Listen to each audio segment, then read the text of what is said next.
बंदी छोड़ सतगुरु रामपाल जी परमेश्वर जी की जय हो।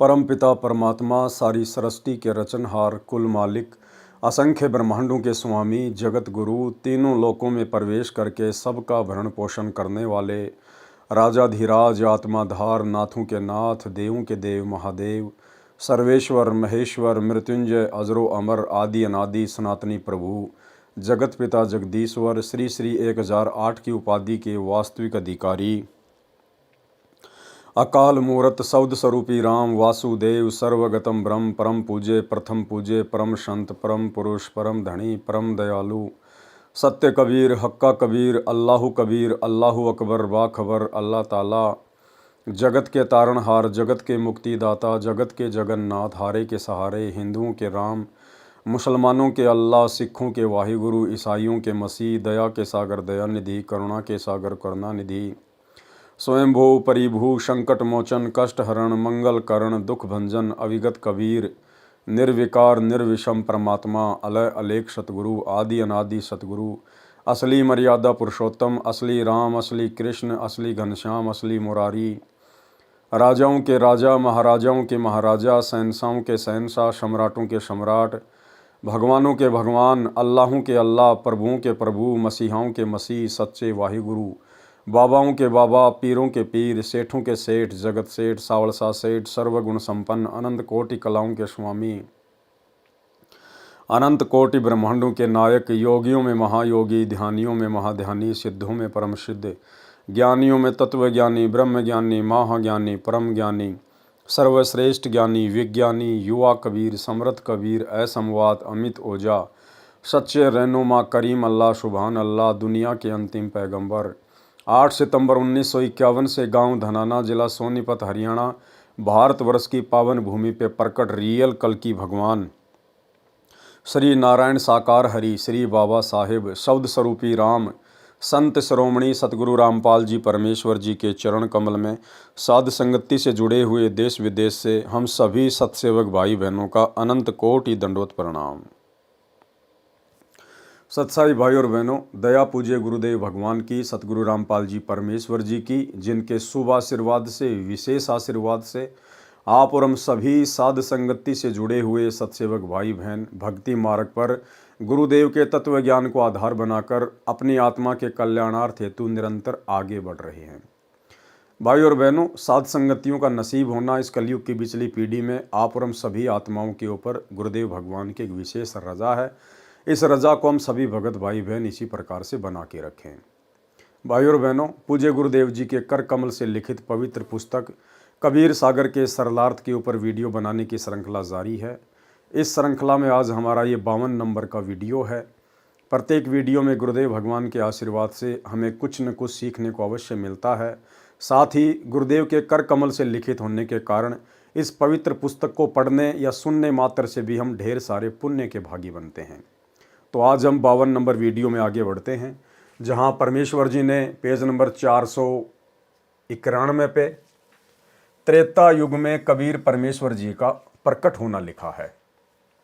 यानी जब त्रेता युग आया तो उसमें कबीर परमात्मा किस प्रकार से प्रकट हुए, किन आत्माओं को मिले, कैसे अपनी लीला की। धर्मदास जी ने परमात्मा से प्रसन्न किया। धर्मदास जी ने पूछा, हे बंदी छोड़, आप त्रेता युग में मुनिंद्र ऋषि के नाम से अवतरित हुए थे। धर्मदास जी ने क्या कहा कि हे परमेश्वर, हे बंदी छोड़ मेरे गुरुदेव, आप त्रेता युग में मुनिंद्र ऋषि के नाम से अवतरित हुए थे। यानी भाई और बहनों, परमात्मा स्वयं ही अवतरित होते हैं, अपना कोई अवतार सतलोक से नहीं भेजते हैं। इसलिए सतलोक आश्रमों से जुड़े हुए भाई बहनों से प्रार्थना है, आप जो 8 सितंबर के दिन अपने गुरुदेव का अवतरण दिवस मनाते हैं, अवतरण दिवस के बहाने जो आप उनका जन्मदिन मनाते हैं, ये आप लोग बहुत बड़ी गलती कर रहे हैं। ये परमात्मा कभी किसी माँ के गर्भ से जन्म नहीं लेता। सतगुरु रामपाल जी स्वयं कबीर देव हैं। 8 सितंबर के दिन ये स्वयं सतलोक से अवतरित हुए हैं, प्रकट हुए हैं। इसलिए इनका जन्मदिन नहीं बल्कि सतगुरु प्रकट दिवस मनाया जाना चाहिए। और यदि आपको इतना विश्वास हो जाए कि हमारे गुरुदेव स्वयं कबीर परमात्मा हैं, ये माँ के गर्भ से जन्म लेके नहीं आए, प्रकट हुए हैं, तो फिर आप लोगों ने जून के महीने में दाढ़ी मूछ वाले कबीर जी की समझे जाने वाली नकली फोटो को कबीर परमात्मा मानकर उनका कबीर प्रकट दिवस मनाना छोड़ देना चाहिए, अन्यथा आप जी दो नावों की सवारी करते हुए समझे जाएंगे। आप त्रेता युग में मुनिंदर ऋषि के नाम से अवतरित हुए थे। कृपया उस युग में किन किन पुण्यात्माओं ने आपकी शरण ग्रहण की? उत्तर दिया परमात्मा ने, हे धर्मदास, त्रेता युग में मैं मुनिंदर ऋषि के नाम से प्रकट हुआ। त्रेता युग में भी मैं एक शिशु रूप धारण करके कमल के फूल पर प्रकट हुआ था। एक दिन वेद विज्ञ नामक ऋषि तथा सूर्या नामक उसकी साध्वी पत्नी थी। वे प्रतिदिन सरोवर पर स्नान करने जाते थे। उनकी आयु आदि से अधिक हो चुकी थी। वह निसंतान दंपत्ति मुझे अपने साथ ले गए तथा संतान रूप में पालन किया। प्रत्येक युग में जिस समय मैं एक पूरे जीवन रहने की लीला करने आता हूँ, मेरी परवरिश कवारी गायों से होती है। बाल्यकाल से ही मैं तत्व ज्ञान की वाणी उच्चारण करता हूँ, जिस कारण से मुझे प्रसिद्ध कवि की उपाधि प्राप्त होती है। परंतु ज्ञानहीन ऋषियों द्वारा भ्रमित जनता मुझे न पहचानकर एक कवि की उपाधि प्रदान कर देती है। केवल मुझसे परिचित श्रद्धालु ही मुझे समझ पाते हैं तथा वे अपना कल्याण करवा लेते हैं। और आज से पहले भाई और बहनों, कोई भी साधु, कोई भी भगत, कोई भी संत इस कबीर परमेश्वर सतगुरु रामपाल जी को चारों युगों में नहीं जान पाया, नहीं पहचान पाया। इतना तो जान लिया, पहचान लिया कि ये कोई सिद्धि युक्त संत है, इनमें शक्ति है, इनकी शरण में आने के बाद हमारे काम हो जाते हैं। परंतु उस कबीर परमेश्वर को आज से पहले वो जितनी बार भी प्रकट हुए हैं, जिन भी युगों में प्रकट हुए हैं, सतगुरु रूप में आए हुए उस कबीर परमेश्वर को किसी ने भी सत्य पुरुष अर्थात परमात्मा के रूप में हृदय से स्वीकार नहीं किया, जिस कारण से आत्माओं का मोक्ष नहीं हो पाया। ये वर्तमान की कलयुग की बिचली पीढ़ी का समय जो गुरुदेव ने निर्धारित किया है, अब इस समय अनेकों आत्माएं अपने गुरुदेव भगवान को पहचानेंगी, उनको जानेंगी।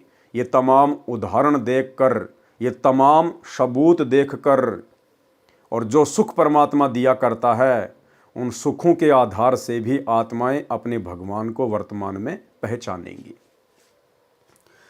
केवल मुझसे परिचित श्रद्धालु ही मुझे समझ पाते हैं तथा वे अपना कल्याण करवा लेते हैं। त्रेता युग में कबीर देव का ऋषि मुनिंदर नाम से प्राकाटे लेखक के शब्दों में निम्न पढ़ें। त्रेता युग में कबीर देव, कबीर परमेश्वर का मुनिंदर नाम से प्राकाटे। नल तथा नील को शरण में लेना।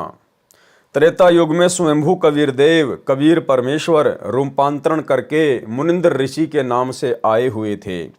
एक दिन अनल अर्थात नल तथा अनिल अर्थात नील ने मुनिंदर साहिब का सत्संग सुना। दोनों भगत आपस में मौसी के पुत्र थे। माता पिता का देहांत हो चुका था। नल तथा नील दोनों शारीरिक व मानसिक रोग से अत्यधिक पीड़ित थे। सर्व ऋषियों व संतों से कष्ट निवारण की प्रार्थना कर चुके थे। सर्व ऋषियों व संतों ने बताया था कि यह आपका प्रारब्ध का पाप कर्म का दंड है, ये आपको भोगना ही पड़ेगा, इसका कोई समाधान नहीं है। दोनों दोस्त जीवन से निराश होकर मृत्यु की प्रतीक्षा कर रहे थे। सत्संग के उपरांत जो ही दोनों ने परमेश्वर कबीर देव, कबीर परमेश्वर उर्फ मुनिंदर ऋषि जी के चरण छुए तथा परमेश्वर मुनिंदर जी ने सिर पर हाथ रखा तो दोनों का असाध्य रोग छू मंतर हो गया, अर्थात दोनों नल तथा नील स्वस्थ हो गए। भाई और बहनों, यही लीला सन 1994 से उसी कबीर परमेश्वर जी ने सतगुरु रूप में प्रकट होकर इस कलयुग की बिचली पीढ़ी में जो अपने यथार्थ 13वें कबीर पंथ का संचालन किया है।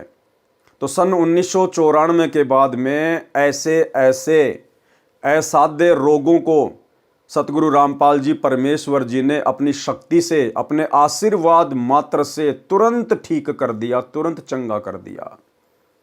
यानी जो बात यहाँ पर लिखी जा रही है कि नल और नील के सर पर हाथ रखने मात्र से ही उनका रोग छूमंतर हो गया, ऐसे ऐसे ना जाने कितने रोग, नल और नील से भी असाध्य रोग सतगुरु रामपाल जी परमेश्वर जी ने वर्तमान में अपने आशीर्वाद मात्र से ठीक किए हैं।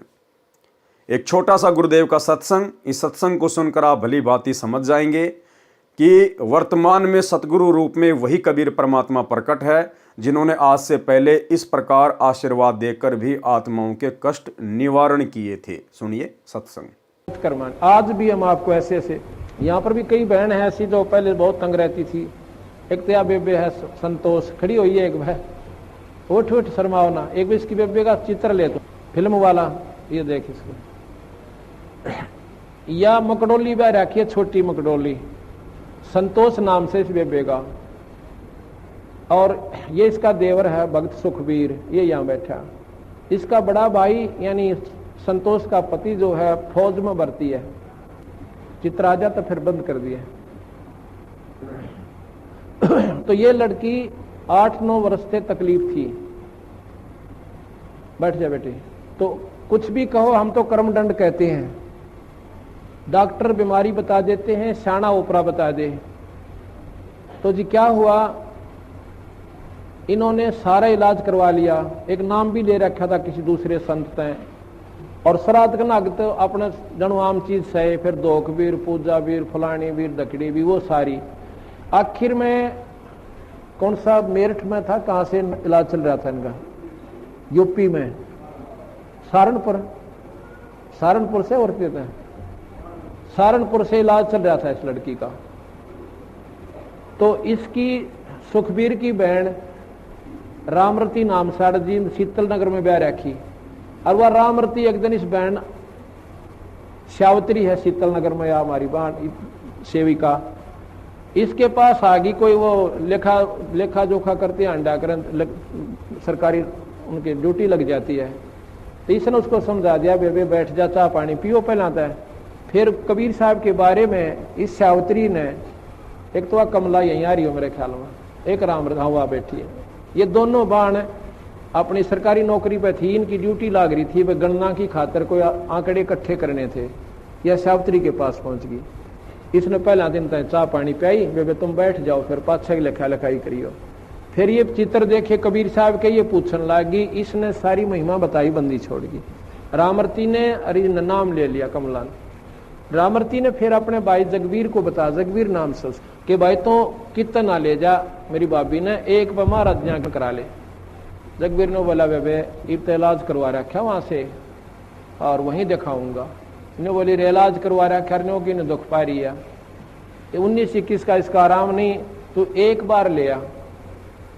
तो हम गए हुए थे उस समय चंडीगढ़ एक पार्ट, यहाँ Gulab Singh DC deputy commissioner जो होते थे ना, डिप्टी कमिश्नर गुलाब सिंह, वो डायरेक्टर थे वहां पर लोकल बॉडीज के चंडीगढ़। वो हमारे सेवक हैं, उन्होंने नाम ले रखा है, बड़ी पुण्यात्मा है।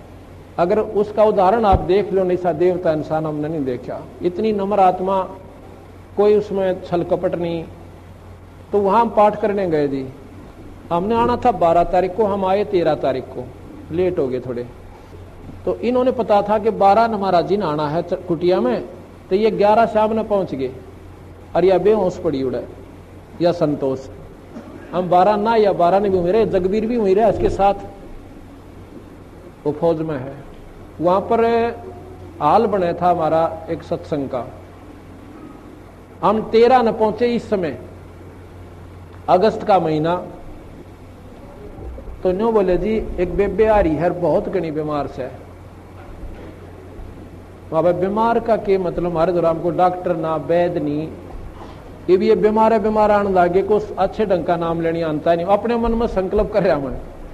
इतने में इसको कुटिया में ठा के वो जगबीर एक दिन और पकड़ के मेरे पास ले आया। और मैं बाहर बैठा था, ऐसे छां आई हुई थी शाम के समय हाल के अंदर। इनको जब पकड़ के वो ले आए, आप विचार कीजिए, सत्कर मानिए, जो ही मेरे पास लाके या संतोष बिठाई और जगबीर को पूछना ये बात इसके पति से, न्यू अर्जू सिर जोड़ रखा, इसकी हालत न्यू नाड़ टेढ़ी हो रही छोरी की। खाट के पास बिठाई, जैसे हम स्वाभाविक वैसे हाथ रखते हैं, बेबे ठीक हो जाएगी बेटी, माड़ा मन ना करे, सब करेंगे, बंदी छोड़। मैंने ऐसे हाथ ऊपर से हटाया भी नहीं था, इतना में यह लड़की न्यू बैठ गई कि जानो इसका कुछ भी कोई ना। बोल सतगुरुदेव। बंदी छोड़ कबीर साहेब। वो बोला जा बेटी सेवा करवा। वहां पर सेवा चल रही थी, सेवक थे, मिस्त्री थे, उनकी रोटी बनानी थी। छोरी ने डट कर रोटी बनवाई, सारा काम करवाया। अगले दिन सारा काम करवाया। अगले दिन ये दिन के 11 बजे नाम लेकर और जब घर न आए, फिर हमने कहा एक पाठ करवाओ बंदी छोड़ की वाणी का, ये धर्म का काम हो से। तो जिस दिन ये पाठ प्रकाश हुआ इनका, मैं जाता हूं पिछले दिन, जिस दिन पाठ प्रकाश हुआ इसका फिर गड़बड़ होगी एक बवाई और या दर्द पड़ी और गिर के आप पाप बोला है। मैं गया जो बताई ना सुखबीर नरेंद्र की मार ने, और सारे पड़ोसी उड़ोसी वो सारी इकट्ठी होगी। अब के बोल रहे हैं वो पितर इनके, एक तो बूढ़ा मर रहा था, ताऊ है दादा, रेक एक उसका लड़का छोटा सा उम्र का 12, 13, 14 साल की उम्र का, वो मर रहा है। और जब पहला न्यो क्या करता, तुमने खोऊंगा धरती पर तय, थारा न्यो कर दूंगा, थारा नाश करूंगा, मेरा हक दे दो फलान। उस दिन वो के बोलिया, मैं तना नाटू था निर्भाग, तुम नाद ना ले चला, बड़ा बुढ़ा आदमी मरवा दिया तने। जो बोला तू आज ना ले चला, मैं नाटू था, उनके महाराज जी का नाम ले लिया ही, मारी उड़ा पार बसावा को ना। अन्य बोला तो अब आई आज तो हम थारा आगे गलती तय, आज पाछा हम तो बड़ा को नहीं। पर ने बोला जावांगे कि थारी रोखाड़ करया करांगे खेता में। जब बोल सतगुरुदेव। इनका पेटा भरनता ही बंदी छोड़ने ने दिखा था ना, कड़ा बढ़न दे वो नाड़े, अगर इनका यकीन ना होगा तो उस दिन के बाद जब 2 साल तो ऊपर हो गए इस लड़की ने, बंदी छोड़ की कृपा तो इसका सोच शरीर से। बोल सतगुरुदेव।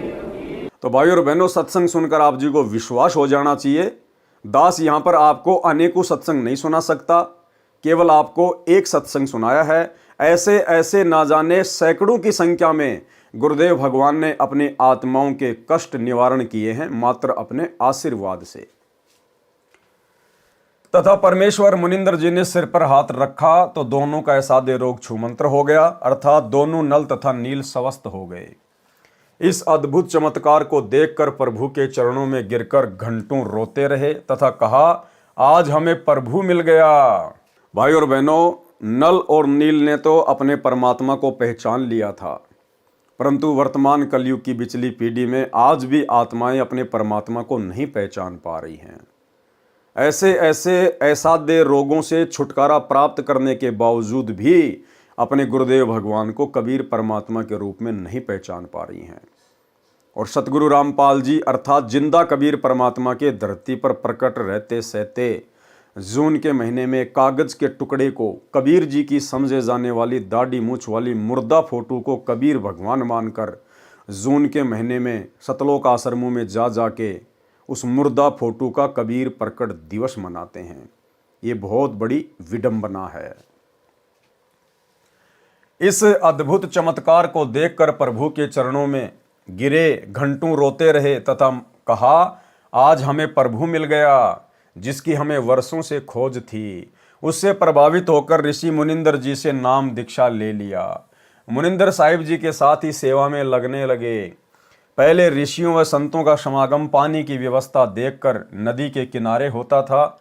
नल और नील दोनों बहुत प्रभु प्रेमी तथा भोली आत्माएं थी। परमात्मा में श्रद्धा बहुत हो गई थी, सेवा बहुत किया करते थे। समागमों में रोगी व वृद्ध व विकलांग भक्तजन आते तो उनके कपड़े धोते तथा बर्तन साफ करते, उनके लोटे और गिलास साफ कर देते थे। परंतु थे भोले से दिमाग के, कपड़े धोने लग जाते तो सत्संग में जो प्रभु की कथा सुनी होती उसकी चर्चा करने लग जाते। देखो, गुरुदेव भगवान हमें सत्संग के माध्यम से ही शिक्षा देंगे कि हम भक्तों ने किस प्रकार से अपना जीवन जीना है, अपनी दैनिक जो क्रिया है उनको करना है। क्या कह रहे परमात्मा कि नल और नील जब भक्तों की सेवा के लिए जाते थे, उनके कपड़े वगैरह उनके बर्तन वगैरह साफ करने के लिए तालाब पर जाते थे, तो वो उनको पानी में भिगो के और फिर आपस में चर्चा करने लग जाते थे। और वो दोनों भगत जो चर्चा करते थे वो कोई जाट आरक्षण की चर्चा नहीं होती थी, राजपूत करणी सेना या आनंदपाल सिंह जैसे गैंगस्टरों की कोई ज्ञान चर्चा नहीं होती थी। हरियाणा के जाट भवन में कौन कौन सा फ्लोर बनवाएगा, गुरुजी का बड़ा लड़का कितने पैसा देगा, ये चर्चा नहीं होती थी। वहां चर्चा होती थी परमात्मा के ज्ञान की। वे दोनों आपस में बैठकर परमात्मा की महिमा करते थे। सत्संगों में गुरुदेव भगवान ने जो अमृत ज्ञान दिया होता था उसकी आपस में चर्चा करते थे कि आज गुरुदेव भगवान ने कैसा अमृत ज्ञान दिया है। आप और हम तो मरने ही वाले थे, लेकिन गुरुदेव ने तो आशीर्वाद मात्र से हम दोनों का असाध्य रोग ठीक कर दिया। भाई ये तो परमात्मा आए हुए हैं, भगवान आए हुए हैं। केवल इस प्रकार की चर्चा किया करते थे। और आज वर्तमान में कलयुग की बिचली पीढ़ी में यदि आप सतलोक आश्रमों में जाकर देखेंगे तो वहाँ पर ज्ञान चर्चा के नाम पे कुछ नहीं है, 0/0। वहाँ पे बहुत सारे भगत तो आपको कबीर जी का झोपड़ा देखते हुए मिलेंगे, उसकी सेल्फी लेते हुए मिलेंगे। कुछ भगत आपको लहर तारा तालाब के ऊपर घूमते हुए सेल्फी लेते हुए मिलेंगे। कुछ आपको मिट्टी के बैल वगैरह देखते हुए मिलेंगे। कुछ आपको मिट्टी के पहाड़ देखते हुए मिलेंगे। कुछ आपको भंडारे में केवल लड्डू जलेबी बर्फी की ही चर्चा करते हुए मिलेंगे। कोई ज्ञान चर्चा नहीं, कोई साध संगति नहीं, कोई गुरु की महिमा नहीं। तो भाई और बहनों, आज आप और हम कहाँ खड़े हैं? कलयुग की बिचली पीढ़ी में लाके परमात्मा ने बैठा दिया। इस जुबान से अगर कुछ निकले तो केवल परमात्मा की महिमा निकले। और सेवा के नाम पे क्या है? दासा सोशल मीडिया पर एक वीडियो देख रहा था। वर्तमान में सतलोक आश्रम मैनेजमेंट हरियाणा ने सतलोक आश्रमों से जुड़ी हुई माता बहनाओं को क्या सेवा दे रखी है पता आपको? बहुत जबरदस्त सेवा। माता बहनों को पंपलेट बना के दे रखे हैं। इन सतलोक आश्रम वालों का कोई यूट्यूब पर चैनल है, सा न्यूज चैनल। उस सा न्यूज चैनल पर ये लोग दिन रात दुनिया भर की खबरें डालते रहते हैं। वहाँ पर बस एक्सीडेंट हो गई, वहाँ पर ज़्यादा बर्फ़ गिर गई, वहाँ पर चोरी हो गई। जैसे ये दुनिया भर के टीवी चैनल जिस प्रकार से न्यूज़ दिखाते हैं, इस प्रकार से इन सतलोक आश्रम वालों ने सा न्यूज चैनल के नाम से एक यूट्यूब पर चैनल बनाया है। और इनका एक ही काम है, दुनिया भर की फालतू की दुनियादारी की न्यूज़ वगैरह उस पर डालते रहना। उस सा न्यूज चैनल को माता बहनों के माध्यम से उनको पोस्टर बना बना के दिए जाते हैं और जगत में भेज दिया जाता है, शहर में भेज दिया जाता है कि आप जाओ और लोगों को पकड़ पकड़ के आप उनसे चैनल को सब्सक्राइब करवाओ। आप उनको ये पंपलेट दिखाओ कि देखो जी ये हमारे सतलोक आश्रम का न्यूज़ चैनल है, आप इसको सब्सक्राइब कर लीजिए। आपका मोबाइल निकालिए, आप QR कोड को स्कैन कीजिए। एक छोटा सा वीडियो आप भाई बहन देख लीजिएगा, किस प्रकार से सेवा के नाम पर भगत समाज का अनमोल समय और समासें बर्बाद कर रहे हैं। देखिए। काल करे सो हाल ही कर ले, फेर मिले ना साथा। 84 में जाए पड़ोगे, भुगतोगे दिन राता। गुरु समान नहीं दाता रे जग में, गुरु समान नहीं दाता, गुरु समान नहीं सब। तो भाई और बहनों, वीडियो आपने देख लिया होगा। ये सेवा चल रही है वर्तमान में सतलोक आश्रम मैनेजमेंट हरियाणा में। और धिक्कार है उन माता बहनों को जो अपनी थोड़ी बहुत भी बुद्धि का इस्तेमाल नहीं कर रही। अरे घर बैठ के परमात्मा के सत्संग सुनो, अपना सुमरण करो। ये अपने फायदे के लिए आप लोगों को मोहरा बनाकर अपने यूट्यूब के चैनलों को सब्सक्राइब करवाते फिरते हैं। वो क्या सेवा है? क्या खाक सेवा है वो? तो भाई और बहनों, संगत में भी काल ने जरा सी बुद्धि नहीं छोड़ी है। उसकी चर्चा करने लग जाते, दोनों भगत प्रभु चर्चा में बहुत मस्त हो जाते और वस्तुएं दरिया के जल में कब डूब जाती उनको पता भी नहीं चलता। किसी की 4 वस्तु लेकर जाते तो 2 वस्तु वापस लाकर देते थे। भगत जन कहते कि भाई आप सेवा तो बहुत करते हो, परंतु हमारा तो बहुत काम बिगाड़ देते हो। अब ये खोई हुई वस्तुएं हम कहाँ से लेकर आएं? आप हमारी सेवा ही करना छोड़ दो, हम अपनी सेवा आप ही कर लेंगे।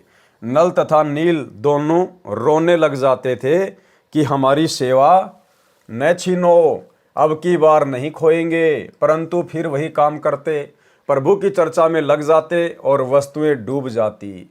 भगत जनों ने मुनिंद्र जी से प्रार्थना की कि कृपया आप नल तथा नील को समझाओ। ये न तो मानते हैं और कहते हैं तो रोने लग जाते हैं।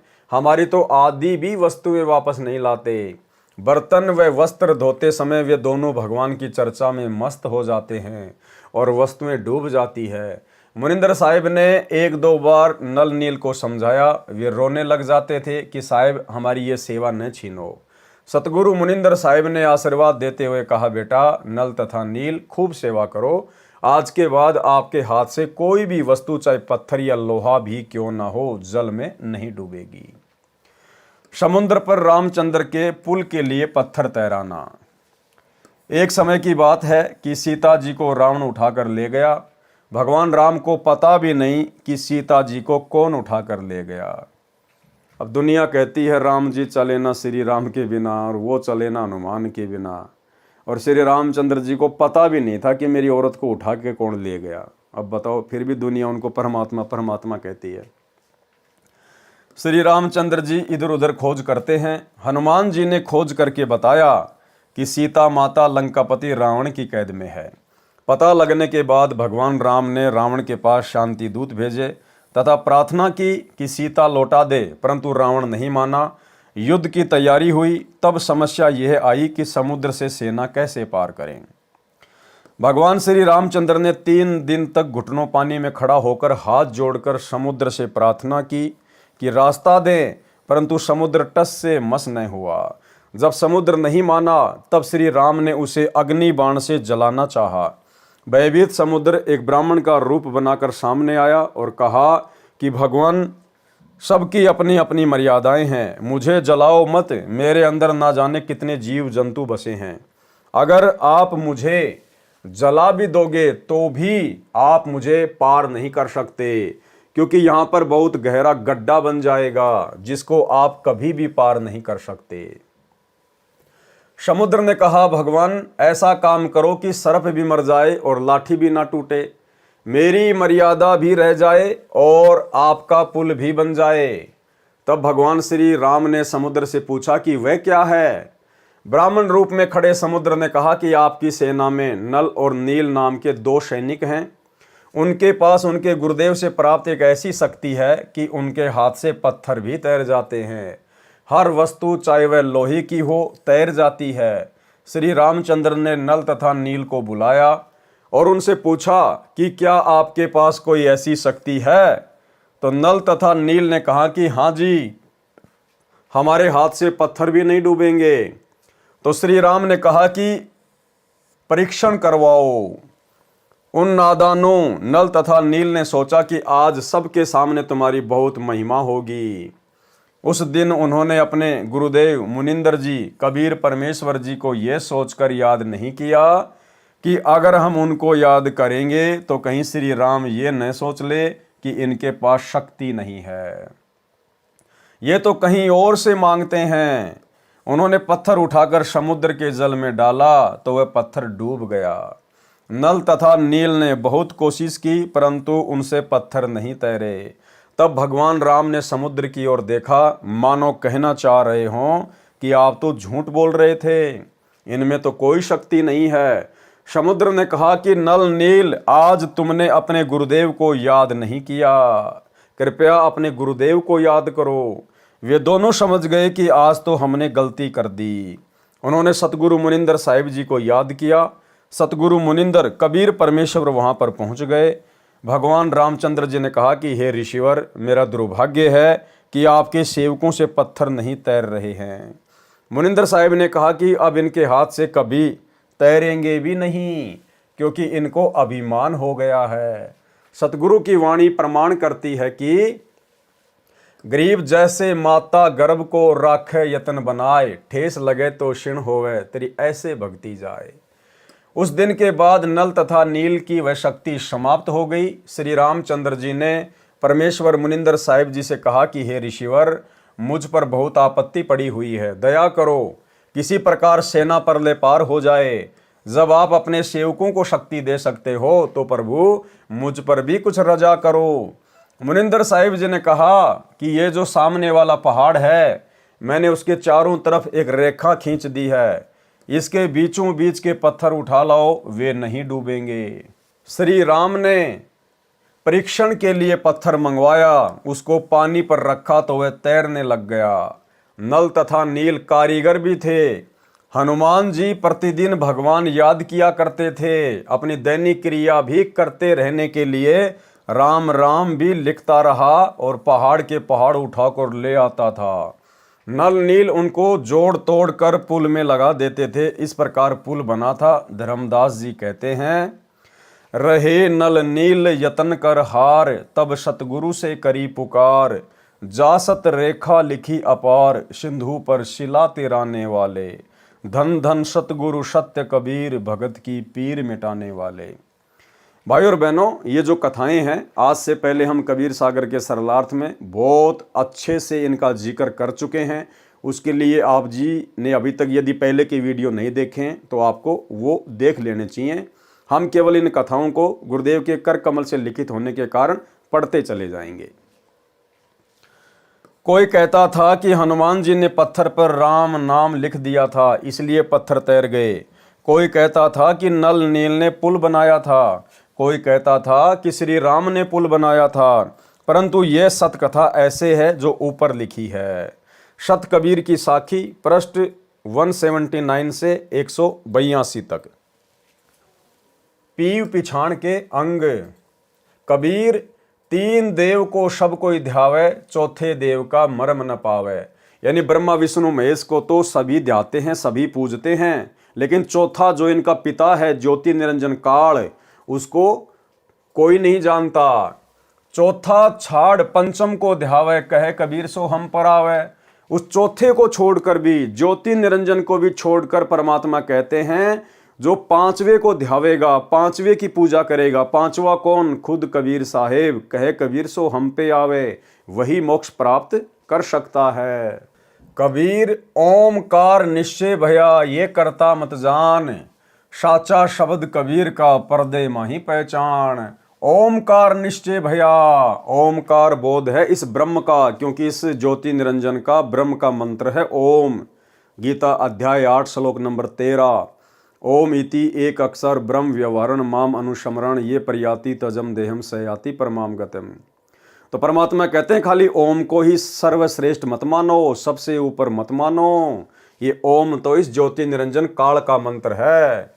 कबीर, ओंकार निश्चय भैया ये करता मत जान, साचा शब्द कबीर का पर्दे माही पहचान। अब वो साचा शब्द आज सतगुरु रामपाल जी परमेश्वर यानी ये कबीर परमात्मा स्वयं लेकर आए हैं। इनकी शरण में आने के बाद ही पहचान होगी। कबीर, राम कृष्ण अवतार हैं, इनका ना ही संसार, और जिन साहिब संसार किया सो किन्हू न जन्या नार।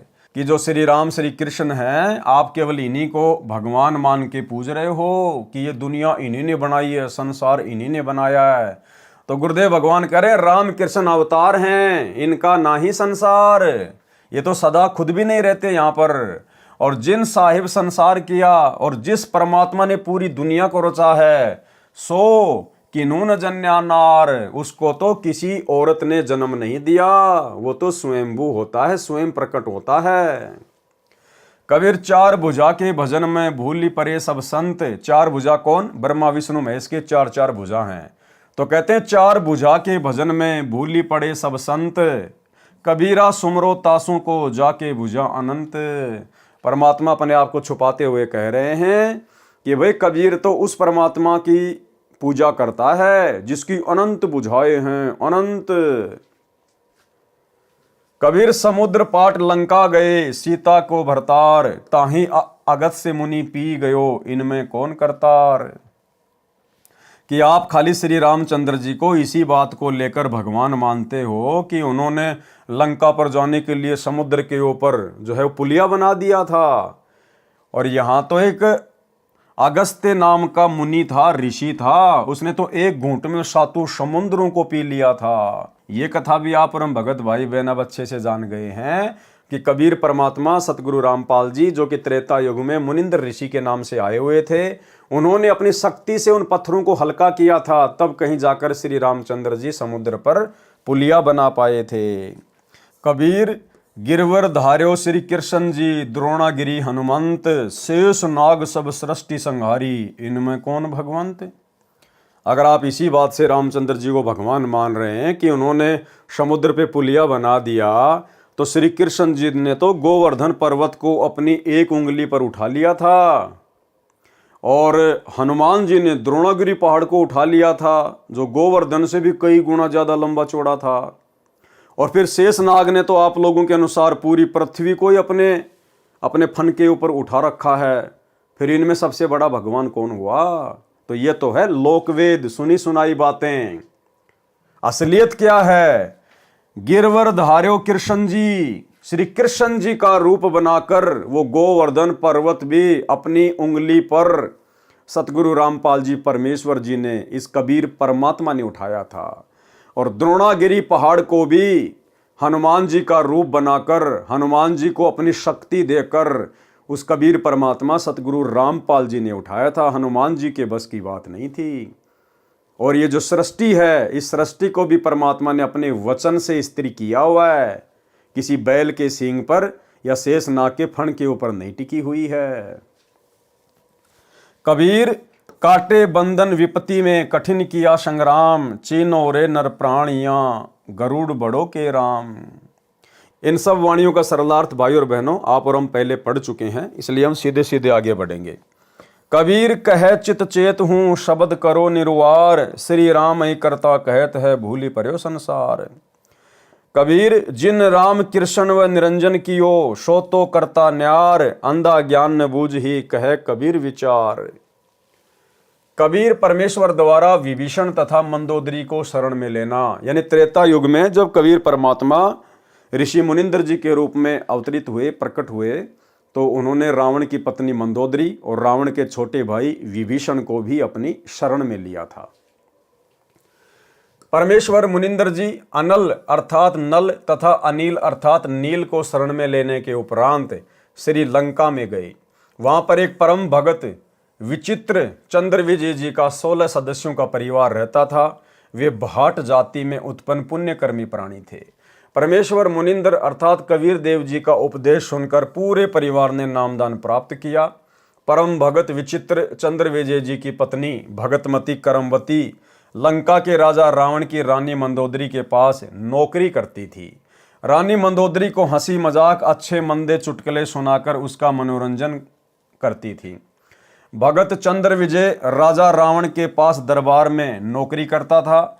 राजा की बड़ाई के गाने सुनाकर उसे प्रसन्न करता था। भगत विचित्र चंद्र विजय की पत्नी भगतमती करमवती परमेश्वर से उपदेश प्राप्त करने के उपरांत रानी मंदोदरी को प्रभु चर्चा जो सृष्टि रचना अपने सतगुरुदेव मुनिंद्र जी से सुनी थी प्रतिदिन सुनाने लगी।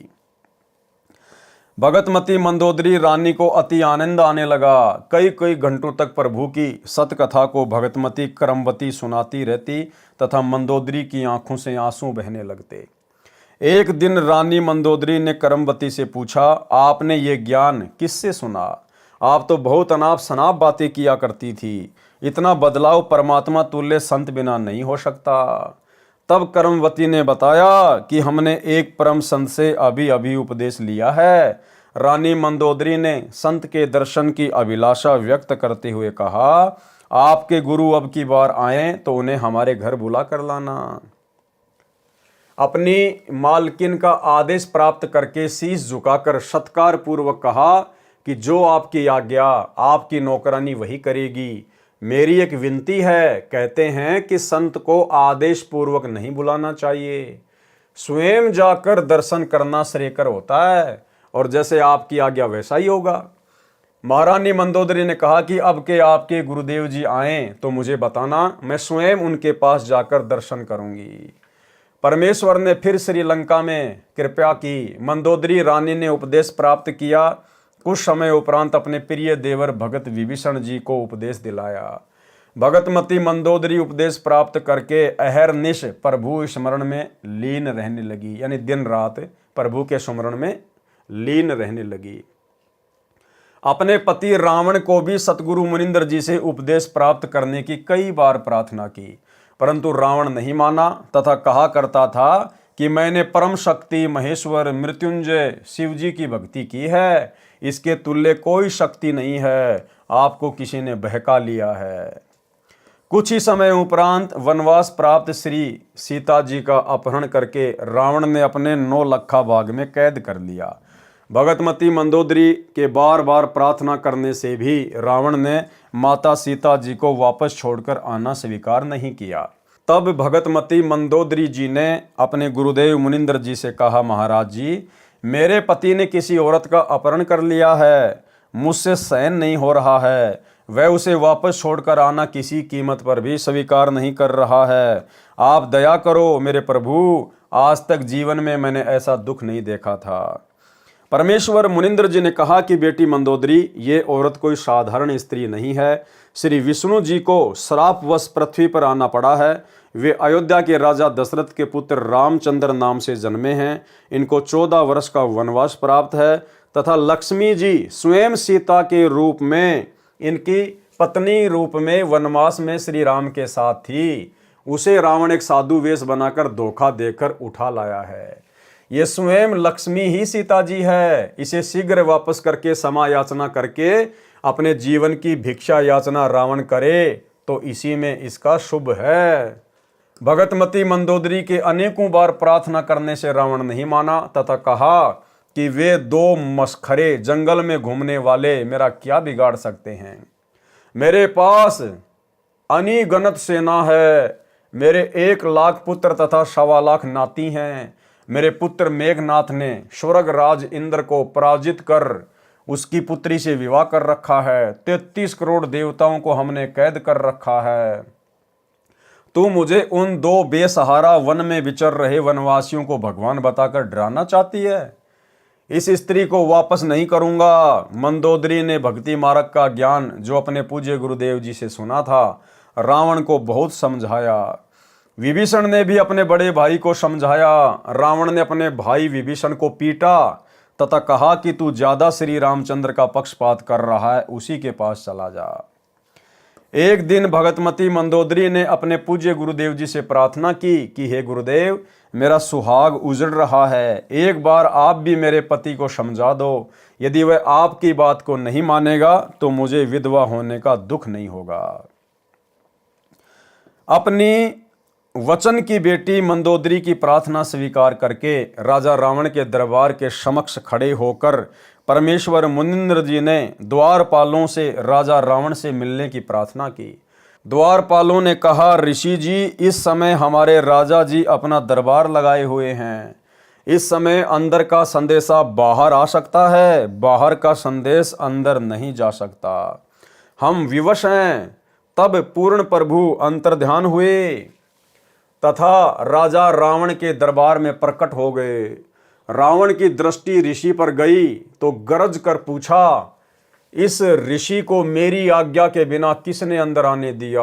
उन द्वारपालों को लाकर मेरे सामने कत्ल कर दो। तब परमेश्वर ने कहा, राजन, आपके द्वारपालों ने स्पष्ट मना कर दिया था, उन्हें पता नहीं कि मैं कैसे अंदर आ गया। रावण ने पूछा कि तू अंदर कैसे आया? तब पूर्ण प्रभु मुनिंदर वेश में अदृश्य होकर पुनः प्रकट हो गए तथा कहा कि मैं ऐसे आ गया। रावण ने पूछा कि आने का कारण बताओ। तब प्रभु ने कहा कि आप योद्धा होकर एक अबला का अपहरण कर लाए हो। ये आपकी शान व सूरवीरता के विपरीत है। सीता कोई साधारण औरत नहीं है, ये स्वयं लक्ष्मी जी का अवतार है। श्री रामचंद्र जी जो इसके पति हैं, वे स्वयं विष्णु हैं। इसे वापस करके अपने जीवन की भिक्षा मांगो, इसी में आपका श्रेय है। इतना सुनकर तमोगुण भगवान शिव का उपासक रावण क्रोधित होकर नंगी तलवार लेकर सिंहासन से दहाड़ता हुआ कूदा तथा उस नादान प्राणी ने तलवार के अंधाधुंध 70 वार ऋषि जी को मारने के लिए किए। परमेश्वर मुनिंद्र जी ने एक झाड़ू की सीख हाथ में पकड़ी हुई थी, उसको ढाल की तरह आगे कर दिया। रावण ने 70 वार उस नाजुक सीख पर किए। ऐसे आवाज हुई जैसे लोहे के खंभे पिलर पर तलवार लग रही हो। सीख टस से मस नहीं हुई। रावण को पसीने आ गए, फिर भी अपने अहंकार वश नहीं माना। ये तो जान लिया कि ये कोई साधारण ऋषि नहीं है। रावण ने अभिमान वश कहा कि मैंने आपकी एक भी बात नहीं सुननी, आप जा सकते हैं। परमेश्वर अंतर्ध्यान हो गए तथा मंदोदरी को सर्व वृत्तांत सुनाकर प्रस्थान किया। रानी मंदोदरी ने कहा, गुरुदेव, अब मुझे विधवा होने में कोई कष्ट नहीं होगा। श्री रामचंद्र व रावण का युद्ध हुआ, रावण का वध हुआ। जिस लंका के राज्य को रावण ने तमोगुण भगवान शिव की कठिन साधना करके 10 बार शीश न्योछावर करके प्राप्त किया था, वह क्षणिक सुख भी रावण का चला गया तथा नरक का भागी हुआ। इसके विपरीत पूर्ण परमात्मा के सतनाम साधक विभीषण को बिना कठिन साधना किए पूर्ण प्रभु की सत्य साधना व कृपा से लंका देश का राज्य भी प्राप्त हुआ। हजारों वर्षों तक विभीषण ने लंका का राज्य का सुख भोगा तथा प्रभु कृपा से राज्य में पूर्ण शांति रही। सभी राक्षस वर्ती के व्यक्ति विनाश को प्राप्त हो चुके थे। भगतमती मंदोदरी तथा भगत विभीषण तथा परम भगत चंद्र विजय जी के परिवार के पूरे 16 सदस्य तथा अन्य जिन्होंने पूर्ण परमेश्वर का उपदेश प्राप्त करके आजीवन मर्यादा वक्त सत्य भक्ति की, वे सर्व साधक यहाँ पृथ्वी पर भी सुखी रहे तथा अंत समय में परमेश्वर के विमान में बैठकर शतलोक शाश्वत स्थानम में चले गए। भाई और बहनों, यहाँ गुरुदेव भगवान को लिखना पड़ता है, लेकिन असलियत ये है कि मंदोदरी और विभीषण अभी तक पार नहीं हुए हैं, क्योंकि वो पार होने का समय नहीं था। उस समय परमात्मा ने किसी को शतनाम भी नहीं देना था। केवल प्रथम मंत्र के बीच के 5-5 मंत्र या अकेला ओम मंत्र या किसी को सोहम मंत्र। उस समय केवल परमात्मा उन आत्माओं को भक्ति से चार्ज कर रहे थे ताकि ये आत्माएं कलयुग की पिछली पीढ़ी तक मनुष्य जन्म प्राप्त करती हुई आ जाएं। विभीषण और मंदोदरी को अंतकाल में शरीर छूटने के बाद गुरुदेव भगवान ने अपने एक सत्संग में बताया कि परमात्मा ने उनको स्वर्ग में भेज दिया था। उन्होंने भक्ति अवश्य मुनिंद्र ऋषि जी से प्राप्त कर ली थी, लेकिन आस्था उनकी भगवान विष्णु में थी। इसलिए परमेश्वर ने अंतकाल में उनको स्वर्ग में भेज दिया। सुनिए सत्संग। कहते हैं विभीषण का भाग बहुत अच्छा था, उसमें दास भाव आया। रावण में वो नहीं था, जिसके कारण ना तो लंका रही ना राज रहा और नरक मिला। और विभीषण के अंदर आधिन्य थी, भगवान की भक्ति करता था और आधिन्य करता था। उसको वो लंका मिली जिसको रावण चाहता था जीरो जान से, और साथ में परमात्मा प्राप्ति हुई, स्वर्ग प्राप्ति हुई। तो भाई और बहनों, आप और हमने ज्ञान आधार से इन बातों पर निष्कर्ष निकाल कर आगे बढ़ना होगा। पार होने का फाइनल टाइम तो अब है, वर्तमान का समय। अब परमेश्वर उन सभी आत्माओं को घुमा फिरा के मनुष्य जन्म देंगे, और यदि वे अंत काल तक मर्यादा में रह के भक्ति करते रहेंगे तो ही सतलोक जा पाएंगे। इसलिए पवित्र गीता अध्याय 7 मंत्र 12 से 15 में कहा है कि तीनों गुणों रजगुण ब्रह्मा जी, सतगुण विष्णु जी, तमगुण शिव जी की साधना से मिलने वाली क्षणिक सुविधाओं के द्वारा जिनका ज्ञान हरा जा चुका है, वे राक्षस स्वभाव वाले, मनुष्यों में नीच दुष्कर्म करने वाले मूर्ख मुझकाल ब्रह्म को भी नहीं बसते। फिर गीता अध्याय 7 मंत्र 18 में गीता बोलने वाला काल ब्रह्म प्रभु कह रहा है कि कोई एक उदार आत्मा मेरी ब्रह्म की ही साधना करता है, क्योंकि उनको तत्वदर्शी संत नहीं मिला। वे भी नेक आत्माएं मेरी अनुतमाम अति अश्रेष्ठ गतिम यानी गति में आश्रित रह गए, वे भी पूर्ण मुक्त नहीं हैं। इसलिए पवित्र गीता अध्याय 18 श्लोक 62 में कहा है कि हे अर्जुन, तू सर्व भाव से उस परमेश्वर पूर्ण परमात्मा अर्थात तत् ब्रह्म की शरण में जा। उसकी कृपा से ही तू परम शांति तथा शतलोक अर्थात सनातन परम धाम को प्राप्त होगा। इसलिए पुण्यात्माओं से निवेदन है कि आज इस दासन के भी दास रामपाल दास के पास पूर्ण परमात्मा प्राप्ति की वास्तविक विधि प्राप्त है। निःशुल्क उपदेश लेकर लाभ उठाएं। फिर धर्मदास जी ने प्रश्न किया, धर्मदास जी ने प्रश्न किया, हे प्रभु, कुछ श्रद्धालु भी श्री हनुमान जी की पूजा करते हैं, यह शास्त्र विरुद्ध है या अनुकूल? उत्तर दिया परमात्मा ने, कबीर देव ने कहा, हे धर्मदास, अर्जुन को काल ब्रह्म ने श्रीमद् भगवत गीता अध्याय 16 श्लोक 23-24 में कहा है कि हे अर्जुन, जो व्यक्ति शास्त्र विधि को त्याग कर अपनी इच्छा से मनमाना आचरण पूजा करता है, वह न सिद्धि को प्राप्त होता है, न परम गति को, न सुख को ही। गीता अध्याय 16 श्लोक 23, इससे तेरे लिए कर्तव्य अर्थात करने योग्य भक्ति कर्म तथा अकर्तव्य अर्थात न करने योग्य जो त्यागने योग्य कर्म है, उनकी व्यवस्था में शास्त्र में लिखा उल्लेख ही प्रमाण है। ऐसा जानकर तू शास्त्र विधि से नियत भक्ति कर्म अर्थात साधना ही करने योग्य है। गीता अध्याय 16 श्लोक 24। हे धर्मदास जी, गीता अध्याय 7 श्लोक 12 से 15 व 20 से 23 तथा गीता अध्याय 9 श्लोक 20 से 23 तथा 25 में गीता ज्ञानदाता काल ब्रह्म ने तीनों देवताओं रजगुण ब्रह्मा, सतगुण विष्णु तथा तमगुण शिव जी की पूजा करना भी व्यर्थ कहा है। भूतों की पूजा, पितरों की पूजा व अन्य सर्व देवताओं की पूजा को भी अविधि पूर्वक शास्त्र विधि विरुद्ध बताया है। हनुमान तो राम भगत थे, वे स्वयं भी भक्ति करते थे तथा अन्य को भी श्री राम की भक्ति करने को ही कहते थे। यदि कोई भगत दूसरे भगत की पूजा करता है वह शास्त्र विधि विरुद्ध होने से व्यर्थ है। त्रेता युग में मैंने हनुमान को भी शरण में लिया था। फिर धर्मदास जी ने सवाल किया। धर्मदास जी ने प्रश्न किया, हे कबीर परमेश्वर, आपने तो मेरे आश्चर्य को अधिक बढ़ा दिया। श्री हनुमान जी को तो अपनी शक्ति तथा श्री राम की भक्ति पर अत्यधिक अभिमान था। हे दीनानाथ, आपने हनुमान जी की बुद्धि को कैसे बदला? मुझ किंकर पर कृपया करके बताइए। उत्तर, कृपया पढ़े हनुमान बोध के सारांश में प्रश्न 235 पर, जो कि आप और भगत भाई बहन पहले इस विषय पर पूरा वीडियो बना चुके हैं। पूर्ण परमात्मा कबीर जी का द्वापर युग में प्रकट होना। फिर द्वापर युग में कबीर परमात्मा किस नाम से प्रकट हुए, किन किन आत्माओं को मिले, क्या क्या लीलाएं की परमात्मा ने। पूर्ण परमात्मा कबीर जी का द्वापर युग में प्रकट होना। प्रसन्न किया धर्मदास जी ने, हे परमेश्वर, अपने दास धर्मदास पर कृपया करके द्वापर युग में प्रकट होने की कथा सुनाएं, जिससे तत्व ज्ञान प्राप्त हो। उत्तर दिया परमात्मा ने। कबीर परमेश्वर ने कहा, हे धर्मदास, द्वापर युग में भी मैं रामनगर नामक नगरी में एक सरोवर में कमल के फूल पर शिशु रूप में प्रकट हुआ। एक निसंतान वाल्मीकि कालू तथा उसकी पत्नी गोदावरी दंपत्ति अपने घर ले गए। एक ऋषि से मेरा नामकरण करवाया। उसने भगवान विष्णु की कृपा से प्राप्त होने के आधार से मेरा नाम करुणामय रखा। मैंने 25 दिन तक कोई आहार नहीं किया। मेरी पालक माता अति दुखी हुई।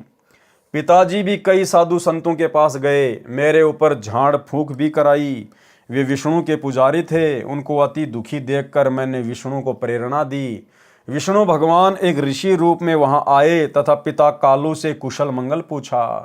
पिता कालू तथा माता गोदावरी कलयुग में सम्मन तथा नेकी रूप में दिल्ली में जन्मे थे। यानी भाइयों और बहनों, द्वापर युग में परमात्मा ने जिन आत्माओं को अपनी परवरिश के लिए निमित्त बनाया था, कालू तथा गोदावरी को, फिर कलयुग की प्रथम पीढ़ी में यानी 650 साल पहले जिस व्यक्ति ने, क्योंकि भगत तो नहीं बन पाया था वो अंत तक, जिस कालू नामक व्यक्ति ने परमात्मा के मुंह बोले पिता की भूमिका निभाई थी द्वापर युग में, वो कालू नाम का व्यक्ति 650 साल पहले बना सम्मन। और जो उसकी पत्नी थी गोदावरी, वो थी नेकी। यानी पुण्यात्माओं, हम आत्माओं का अनंत जन्मों का हिसाब किताब ये चलता हुआ आ रहा है। आज परमेश्वर ने उन सभी आत्माओं को कहाँ पर लाकर सेट कर दिया है, और आज वे सभी आत्माएं, वो कालू, वो गोदावरी, वो विद्याधर, वेदविग, सम्मन, नेकी, आज वो सभी आत्माएं वर्तमान की कलयुग की बिचली पीढ़ी में आई हुई हैं। और परमेश्वर ने उन आत्माओं को, अपनी विशेष आत्माओं को चुन चुन के साध संगति से जोड़ दिया है। साध संगति में जुड़े हुए भाई बहन परमेश्वर की उन विशेष आत्माओं में से हैं। पिता कालू तथा माता गोदावरी कलयुग में सम्मन तथा नेकी रूप में दिल्ली में जन्मे थे। उन्होंने अपना दुख ऋषि जी को बताया कि हमें वृद्ध अवस्था में एक पुत्र रत्न भगवान विष्णु की कृपा से सरोवर में कमल के फूल पर प्राप्त हुआ है। ये बच्चा 25 दिन से भूखा है, कुछ भी नहीं खाया है। अब इसका अंत निकट है। परमात्मा विष्णु ने हमें अपार खुशी प्रदान की है, अब उसे छीन रहे हैं। हम प्रार्थना करते हैं कि हे विष्णु भगवान, ये खिलौना देकर मत छीनो। हम अपराधियों से ऐसा क्या अपराध हो गया, इस बच्चे में हमारा इतना मोह हो गया है कि यदि इसकी मृत्यु हो गई तो हम भी दोनों उसी सरोवर में डूबकर मरेंगे जहाँ पर यह बालक हमें मिला था। ये धर्मदास, ऋषि रूप में उपस्थित विष्णु भगवान ने मेरी ओर देखा। मैं पालने में झूल रहा था। मेरे अति स्वस्थ शरीर को देखकर विष्णु भगवान आश्चर्यचकित हुए तथा बोले, हे कालू भगत, ये बच्चा तो पूर्ण रूप से स्वस्थ है। आप कह रहे हो ये कुछ भी आहार नहीं करता। ये बालक तो ऐसा स्वस्थ है जैसे एक शेर दूध प्रतिदिन पीता हो। ये नहीं मरने वाला। इतना कहकर विष्णु मेरे पास आया। मैंने विष्णु से बात की तथा कहा, हे विष्णु भगवान, आप मेरे माता पिता से कहो एक कुंवारी गाय लाएं। उस गाय को आप आशीर्वाद देना। वह कुंवारी गाय दूध देने लगेगी। उस गाय का दूध मैं पीऊंगा। मेरे द्वारा अपना परिचय जानकर विष्णु भगवान समझ गए ये कोई सिद्ध आत्मा है जिसने मुझे पहचान लिया है। मुझे ऋषि के साथ बातें करते हुए देख मेरे पालक माता पिता हैरान रह गए। अंदर ही अंदर खुशी की लहर दौड़ गई। ऋषि ने कहा, कालू, एक कुंवारी गाय लाओ, वह दूध देगी। उस दूध को ये होनहार बच्चा पिएगा। कालू पिता तुरंत एक गाय ले आया। भगवान विष्णु ने मेरी प्रार्थना पर उस कुंवारी गाय की कमर पर हाथ रख दिया। उसी समय उस गाय की बछिया के थनों से दूध की धार बहने लगी तथा वह 3 सेर का पात्र भरने के पश्चात रुक गई। वह दूध मैंने पिया। अब भाई और बहनों, करे करावे साइया, मन में लहर उठा, दादू सिर दर जीव के आप बगल हो जा। सारी की सारी लीला कबीर परमात्मा स्वयं ही करते हैं। ये अनंत कोटि कलाओं के स्वामी है। ये एक ही समय में अनंत करोड़ पदम रूप धारण कर सकते हैं। वो जो ऋषि थे वो भी खुद कबीर परमात्मा ही थे। अरे भला, सारी सृष्टि का मालिक, सर्व सृष्टि को खिलाने पिलाने वाला और विष्णु के आशीर्वाद से दूध देने वाली गाय का दूध पिएगा क्या? और उस कुंवारी गाय में दूध कहाँ से आता है? गुरुदेव कहते हैं सतलोक से आता है। तो विष्णु भगवान की बेचारी की क्या औकात जो कुंवारी गाय के ऊपर थपकी मार दे और सतलोक से दूध आ जाए। ये सारा खेल परमात्मा स्वयं ही खेलता है, महिमा उनको दे देता है।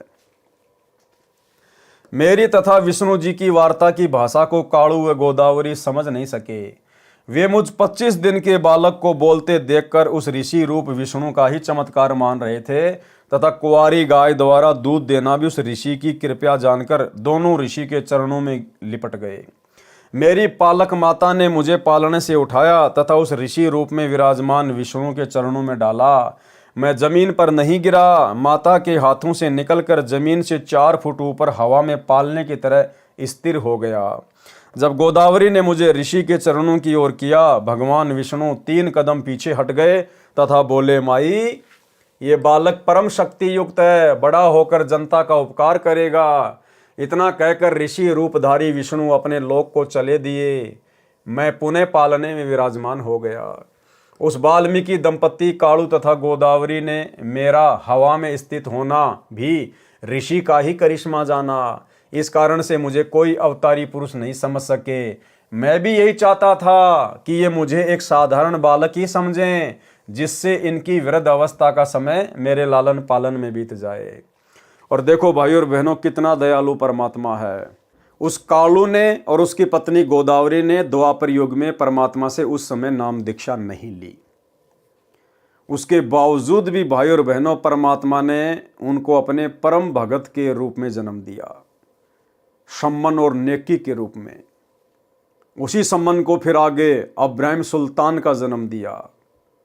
तो भाई और बहनों, जरूरी नहीं है कि यह परमात्मा जब कोई इसे उपदेश लेगा तो ही उनको सर्व लाभ देगा, उन आत्माओं का उद्धार करेगा। ये सब कुछ परमात्मा ने पहले से ही निर्धारित किया हुआ है।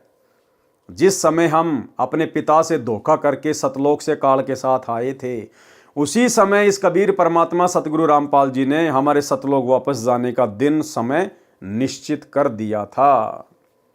उस बीच के समय में तो केवल हमने सजा भोगनी है, सजा कि अपने बाप के साथ में गद्दारी करने की, अपने भगवान के अंदर दोष देखने की कितनी बड़ी सजा मिलती है।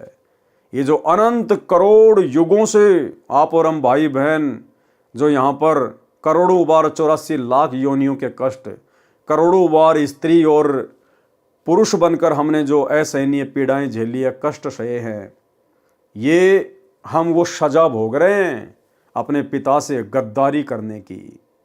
और जिस जिस आत्मा का वो समय पूरा हो जाएगा सजा का, परमेश्वर 100 बहाने बनाकर उस आत्मा को सतलोक में ले जाएंगे। मैं शिशु काल में ही तत्व ज्ञान की वाणी उच्चारण करने लगा। उस नगरी में अकाल गिर गया।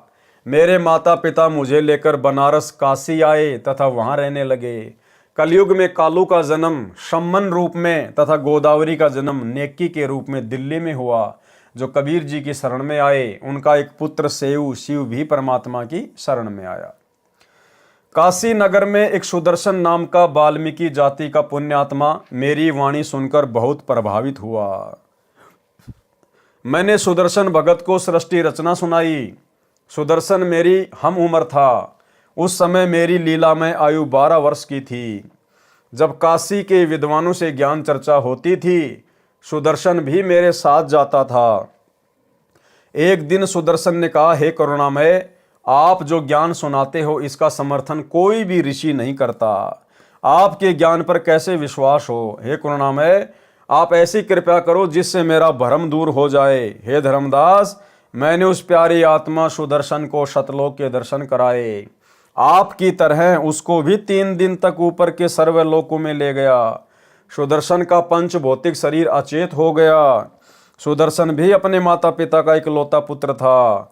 अपने इकलौते पुत्र को मृत तुल्य देखकर उसके माता पिता विलाप करने लगे तथा हमारे घर आकर मेरे माता पिता से झगड़ा करने लगे। कहा कि तुम्हारे करुण ने हमारे बच्चे को जादू जंत्र कर दिया, वह सेवड़ा है, हमारा पुत्र मर गया तो हम आपके विरुद्ध राजा को शिकायत करेंगे।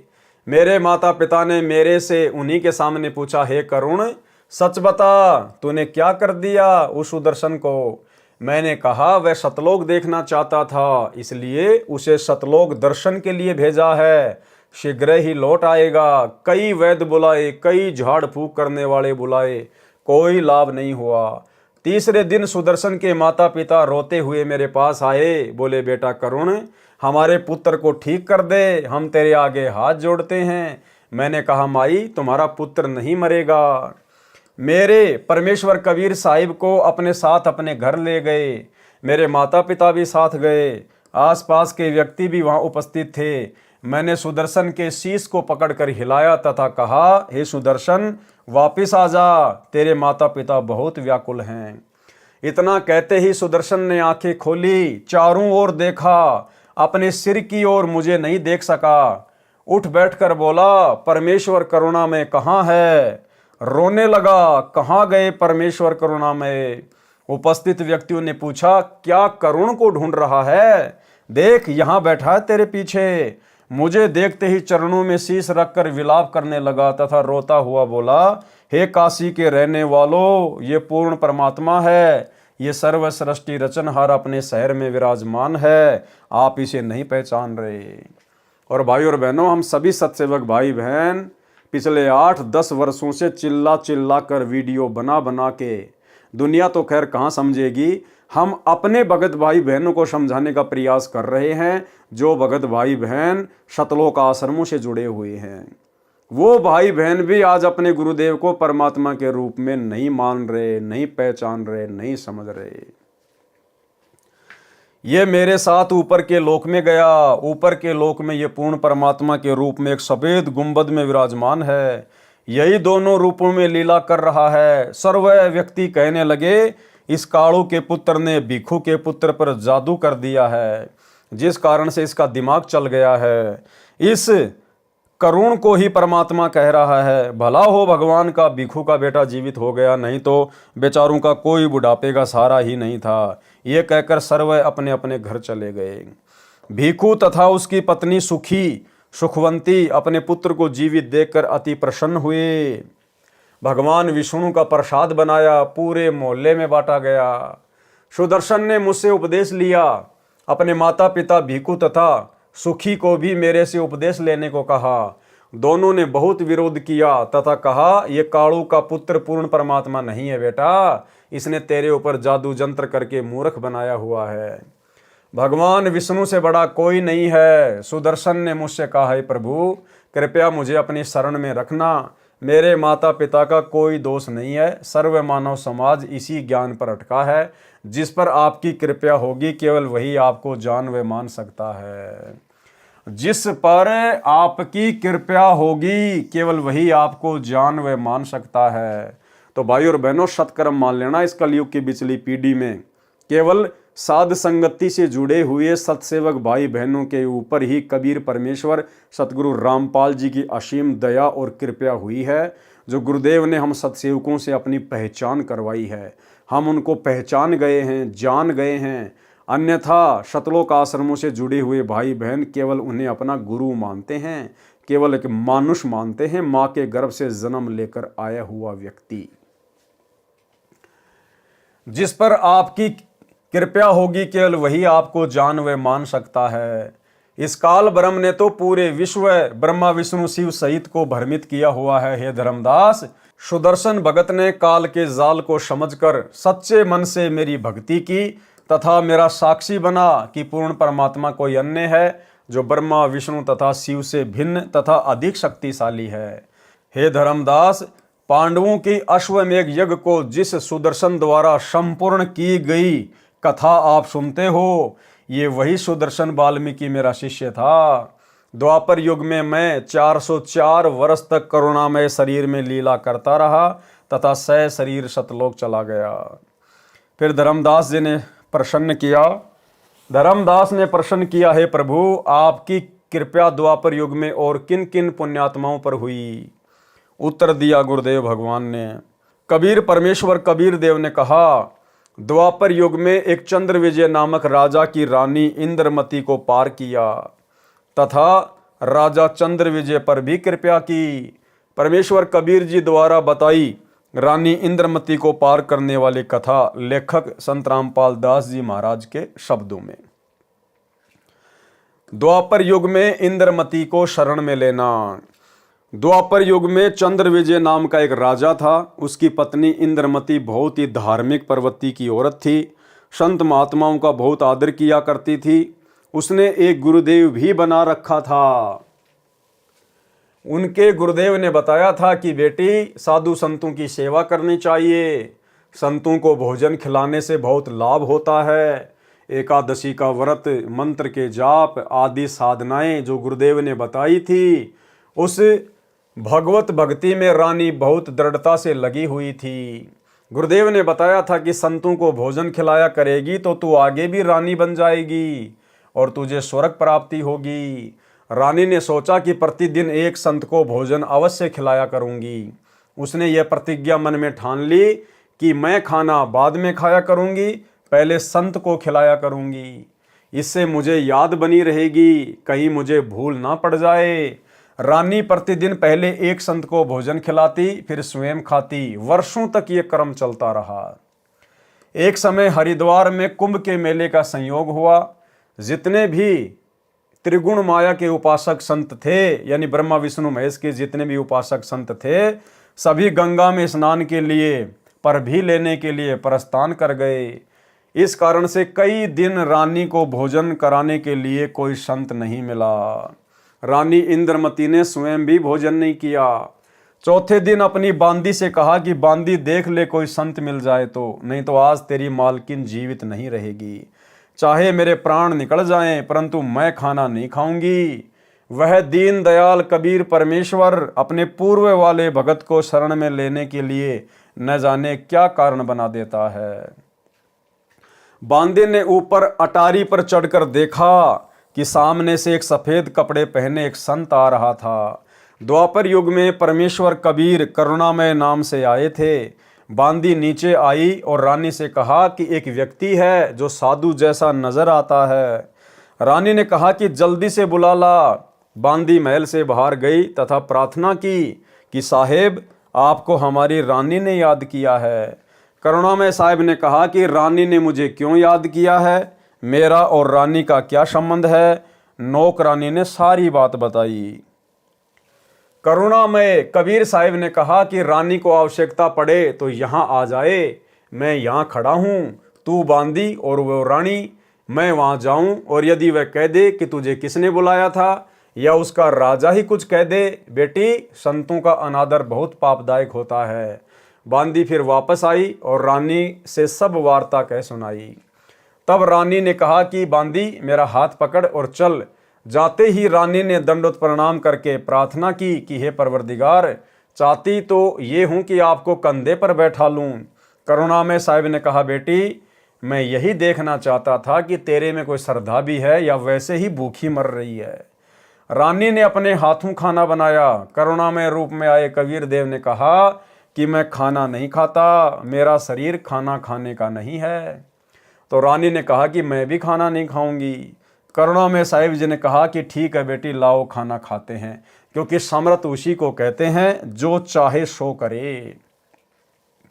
करुणामय साहिब ने खाना खा लिया। फिर रानी ने पूछा कि जो ये तू साधना कर रही है ये तेरे को किसने बताई है?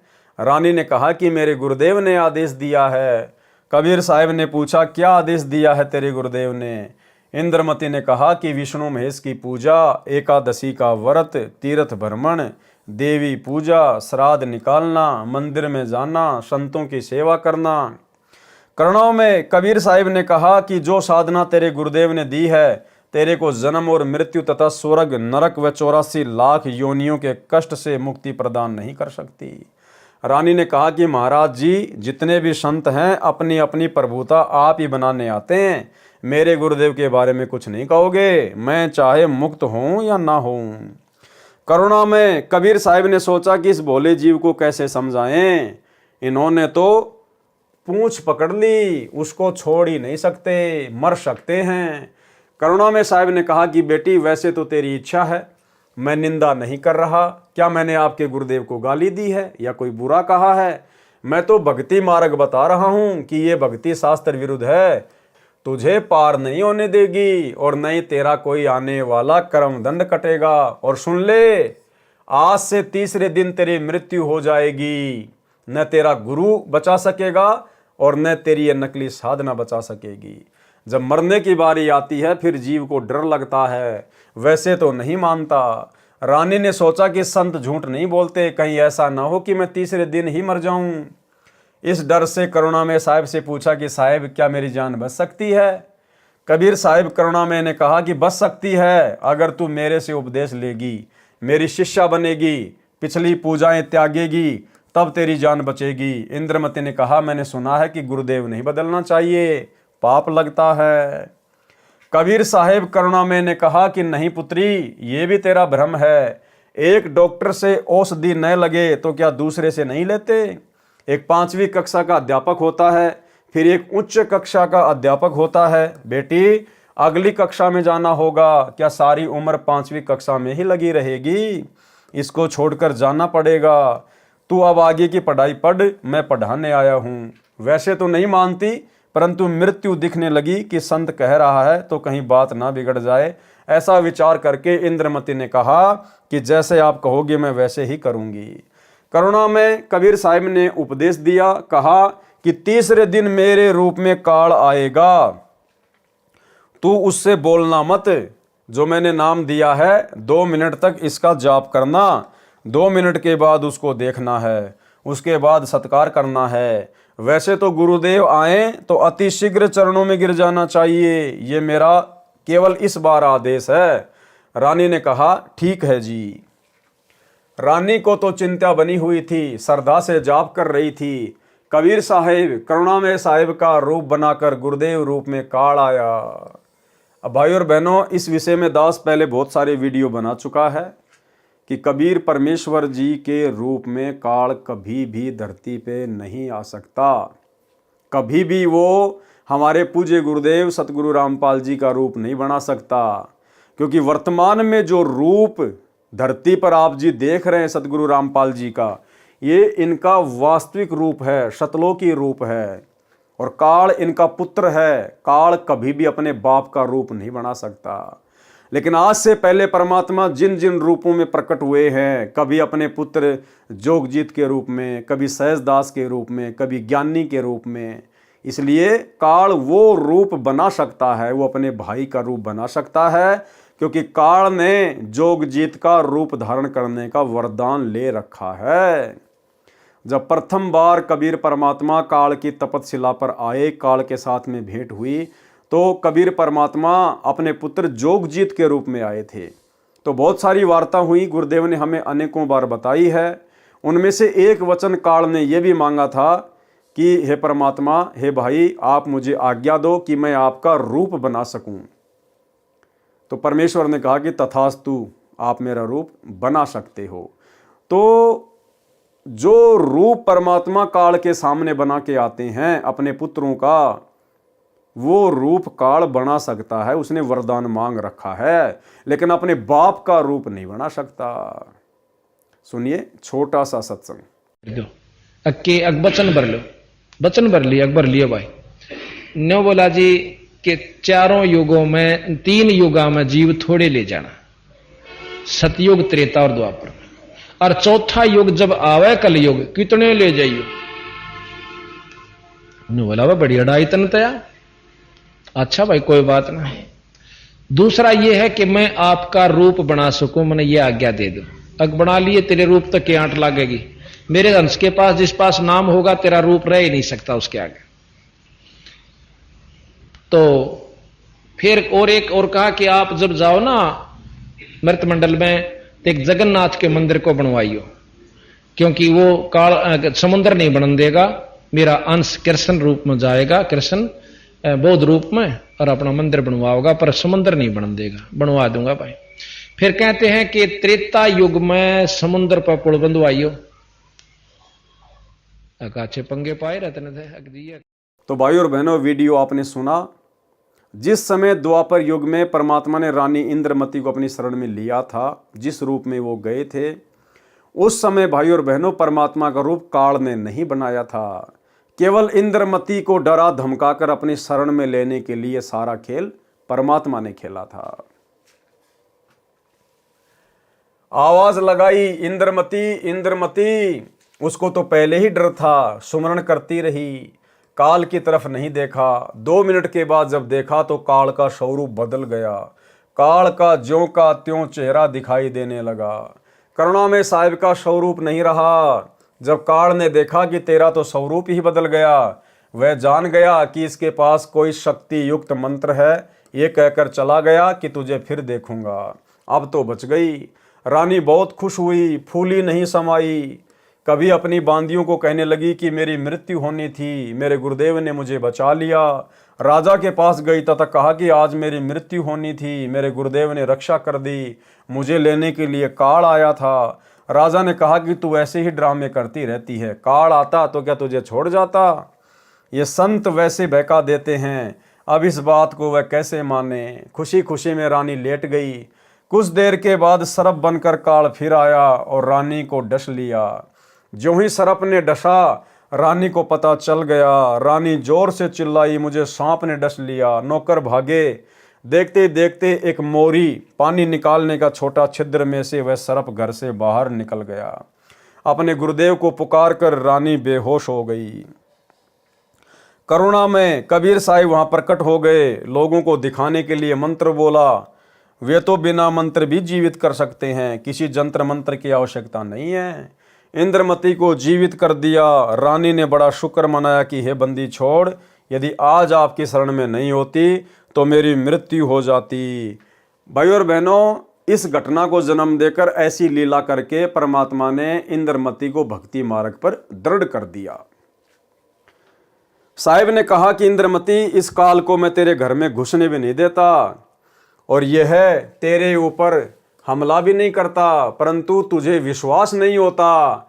तू ये सोचती कि मेरे ऊपर कोई आपत्ति नहीं आनी थी। गुरुजी ने मुझे बहका कर नाम दे दिया, इसलिए तेरे को थोड़ा सा झटका दिखाया है। क्या कह रहे परमात्मा?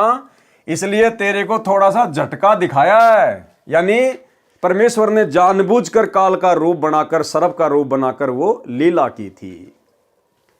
नहीं तो बेटी तेरे को विश्वास नहीं होता। धर्मदास यहां घना अंधेरा, बिन परचे यानी शक्ति प्रदर्शन, जीव यम का चेहरा। तो परमेश्वर ने जानबूझकर शक्ति का प्रदर्शन किया था। अन्यथा अगर जोगजीत का भी रूप ये काल बनाएगा तो भाई और बहनों ये त्रिकुटी पे बनाएगा।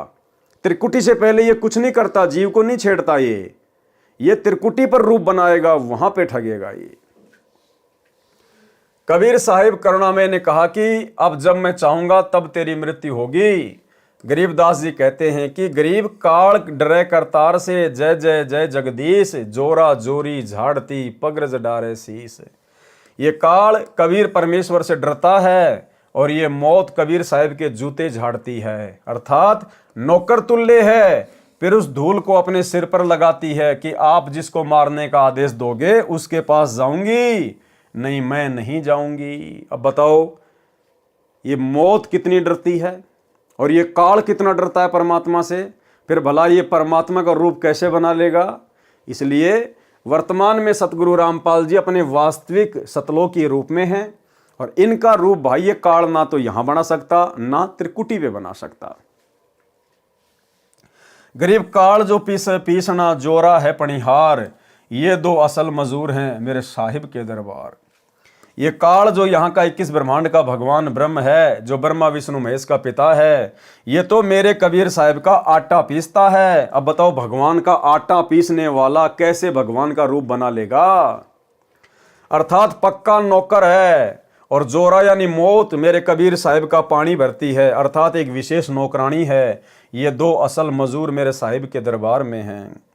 कुछ दिनों के बाद करुणामय कबीर साहिब फिर आए, रानी इंद्रमती को शतनाम प्रदान किया। फिर कुछ समय के उपरांत करुणामय साहिब ने रानी इंद्रमती की अति श्रद्धा देखकर सारनाम दिया, परम पद की उपलब्धि करवाई। परमेश्वर करुणामय रूप से रानी के घर दर्शन देने जाते रहते थे तो इंद्रमती प्रार्थना किया करती थी कि मेरे पति राजा को समझाओ मालिक, ये भी मान जाए आपके चरणों में आ जाए तो मेरा जीवन सफल हो जाएगा। अब ये भी जीव की कमजोरी होती है कि मेरा पति भी आपके चरणों में आ जाए तो मेरा जीवन सफल हो जाए, ये भी जीव की एक कमजोरी होती है। चंद्र विजय से कबीर साहिब ने प्रार्थना की कि चंद्र विजय आप भी नाम लो, ये 2 दिन का राज और ठाठ है, फिर 84 लाख योनियों में प्राणी चला जाएगा। चंद्र विजय ने कहा कि भगवान मैं तो नाम लूँ नहीं और आपकी शिष्या को मना करूँ नहीं, चाहे सारे खजाने को ही दान करो, चाहे किसी प्रकार का सत्संग करवाओ, मैं मना नहीं करूँगा। कबीर साहिब करुणामय ने पूछा आप नाम क्यों नहीं लोगे। चंद्र विजय राजा ने कहा कि मैंने तो बड़े बड़े राजाओं की पार्टियों में जाना पड़ता है। करुणामय कबीर साहिब ने कहा कि पार्टियों में जाने में नाम में क्या बाधा है, सभा में जाओ, वहां काजू खाओ, दूध पियो, शरबत जूस पी लो, शराब मत प्रयोग करो, शराब पीना महापाप है। परंतु राजा नहीं माना। रानी की प्रार्थना पर करुणामय कबीर साहिब ने राजा को फिर समझाया कि नाम के बिना ये जीवन ऐसे ही व्यर्थ हो जाएगा, आप नाम ले लो।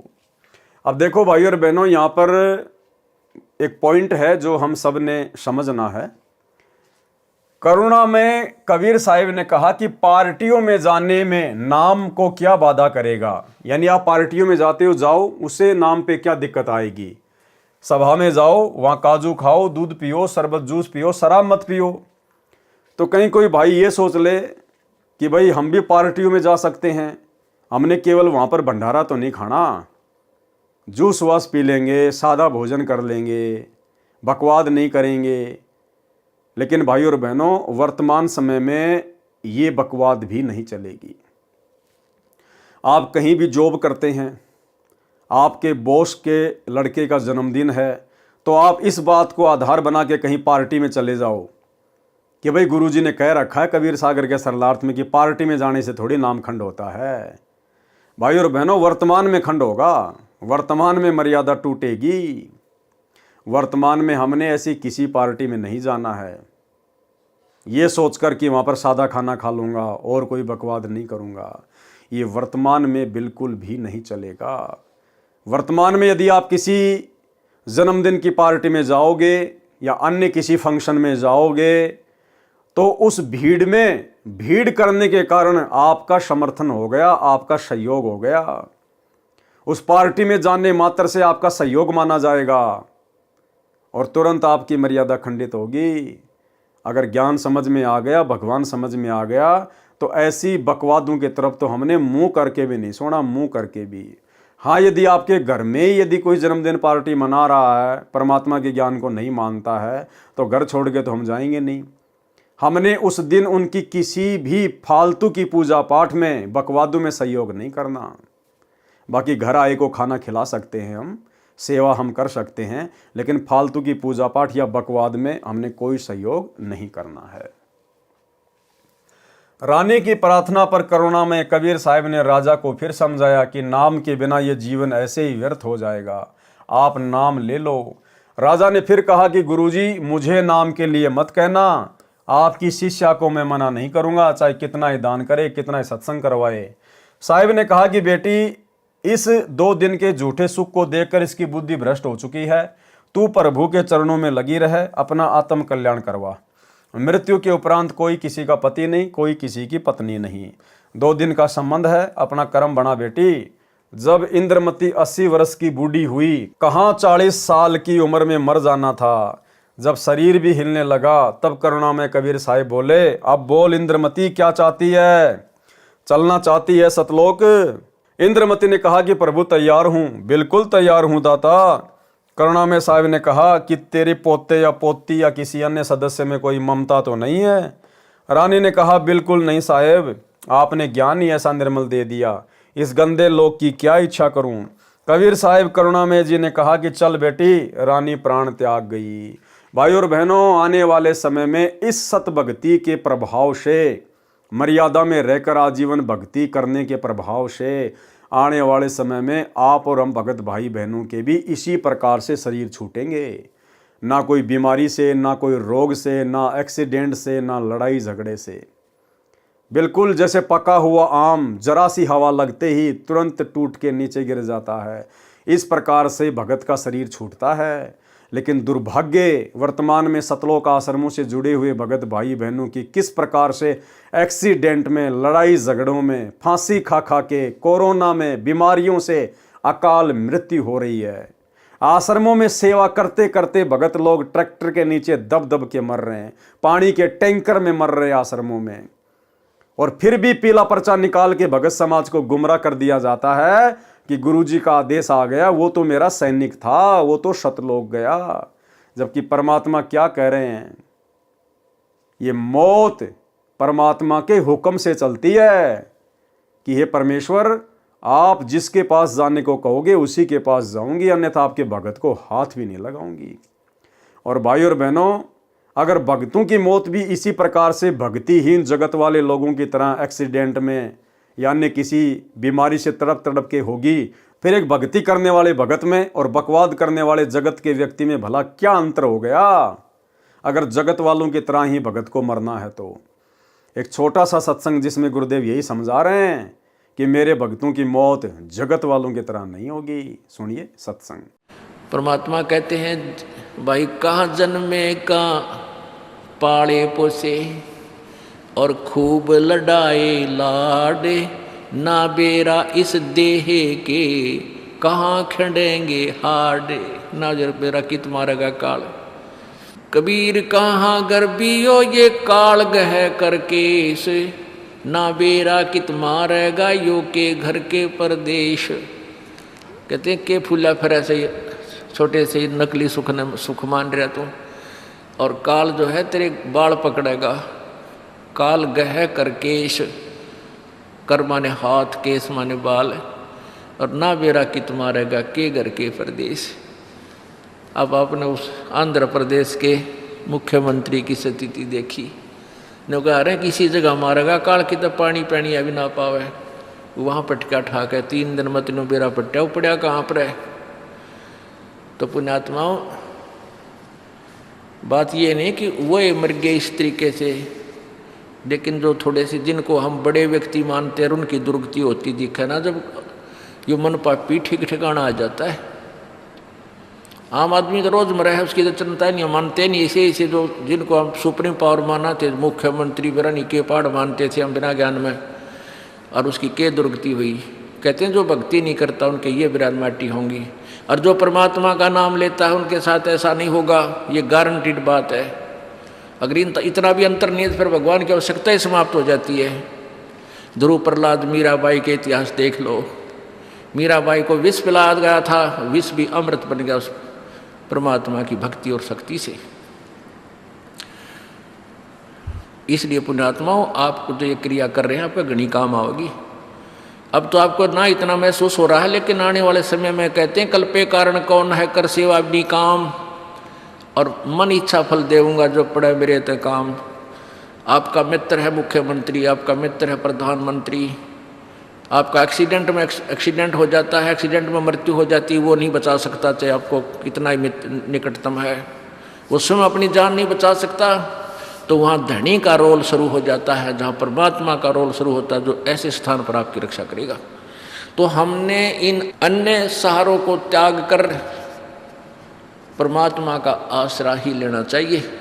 तो भाई और बहनों, आप और हमने तो गुरुदेव की मर्यादा में रह के भक्ति करके, और हमने तो सहज मृत्यु को प्राप्त होना है, सहज मृत्यु को। और ये पहचान है, जब तक भगत सहज मृत्यु को प्राप्त नहीं होगा वो कभी भी सतलोक नहीं जा सकता।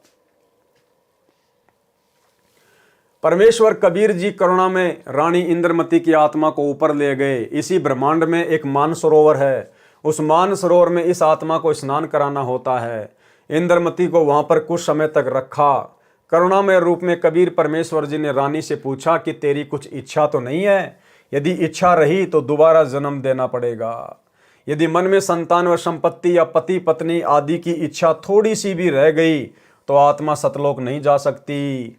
इंद्रमती ने कहा, साहेब आप तो अंतर्यामी हो, कोई इच्छा नहीं है, आपके चरणों की इच्छा है। केवल एक मन में शंका बनी हुई है कि मेरा जो पति था उसने मुझे किसी भी धार्मिक कर्म के लिए कभी मना नहीं किया, नहीं तो आजकल के पति अपनी पत्नियों को बाधा कर देते हैं। यदि वह मुझे मना कर देता तो मैं आपके चरणों में नहीं लग पाती, मेरा कल्याण नहीं होता। उसका इस शुभ कर्म में सहयोग का कुछ लाभ मिलता हो तो कभी उस पर भी दया करना दाता। अब भाई और बहनों, ये भी कमजोरी है। हमने केवल शिक्षा लेनी है, शिक्षा। ये कथाएं हमारे मनोरंजन के लिए नहीं है। हर एक कथा का एक सारांश निकलता है। यदि वर्तमान में कलयुग की बिचली पीढ़ी में गुरुदेव के द्वारा इतना अनमोल गूढ़ ज्ञान परमाणु सहित देने के बावजूद भी यदि आप और हम भगत भाई बहनों की अंत काल में अगर इंद्रमती की तरह जरा भी अपने परिवार के किसी सदस्य में, पोता पोती में, पति पत्नी में, बेटा बेटी में, कार कोठी या संपत्ति में रह गई जरा सी भी, भले आप छुपा दो, भले आप ऊपरी मन से दिखावा करोगे नहीं परमात्मा, नहीं गुरुदेव मेरी कोई इच्छा नहीं है, लेकिन वो अंतर्यामी है, वो अंदर से देखेगा। और आप परमात्मा को झूठ बोलने के कारण, परमात्मा से छुपाने के कारण डबल दोषी हो जाओगे, डबल दोषी।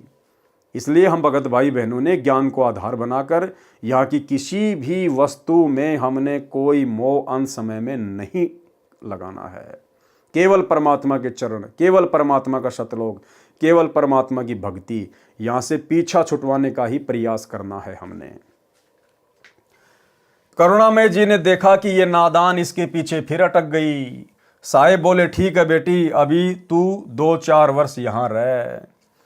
अब 2 वर्ष के बाद राजा भी मरने लगा, क्योंकि नाम ले नहीं रखा था। यम के दूत आए, राजा चौक में चक्कर खाकर गिर गया। यम के दूतों ने उसकी गर्दन को दबाया, राजा की टट्टी और पेशाब निकल गया। करुणा में कबीर परमेश्वर ने रानी को कहा कि देख तेरे राजा की क्या हालत हो रही है। वहां से कबीर परमेश्वर दिखा रहे हैं। तब रानी ने कहा कि देख लो दाता, यदि उसका भक्ति में सहयोग का कोई फल बनता हो तो दया कर लो। रानी को फिर भी थोड़ी सी ममता बनी थी। परमेश्वर कबीर करुणामय ने सोचा कि ये फिर कालजाल में फंसेगी।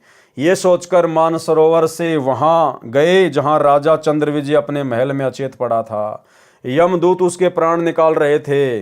कबीर परमेश्वर जी के आते ही यमदूत ऐसे आकाश में उड़ गए जैसे मुर्दे से गिद्ध उड़ जाते हैं। चंद्रविजय होश में आ गया। सामने करुणामय रूप में परमेश्वर कबीर जी खड़े थे। केवल चंद्रविजय को दिखाई दे रहे थे, किसी अन्य को दिखाई नहीं दे रहे थे। चंद्रविजय चरणों में गिरकर याचना करने लगा, मुझे क्षमा कर दो दाता, मेरी जान बचाओ, क्योंकि उसने देखा कि तेरी जान जाने वाली है। जब इस जीव की आंख खुलती है कि अब तो बात बिगड़ गई। राजा चंद्रविजय गिड़गिड़ाता हुआ बोला, मुझे क्षमा कर दो दाता, मेरी जान बचा लो मालिक। कबीर परमेश्वर ने कहा, राजा आज भी वही बात है, उस दिन भी वही बात थी, नाम लेना होगा। राजा ने कहा, मैं नाम ले लूंगा जी, अभी ले लूंगा नाम। कबीर परमेश्वर ने नाम उपदेश दिया तथा कहा कि अब मैं तुझे 2 वर्ष की आयु दूंगा।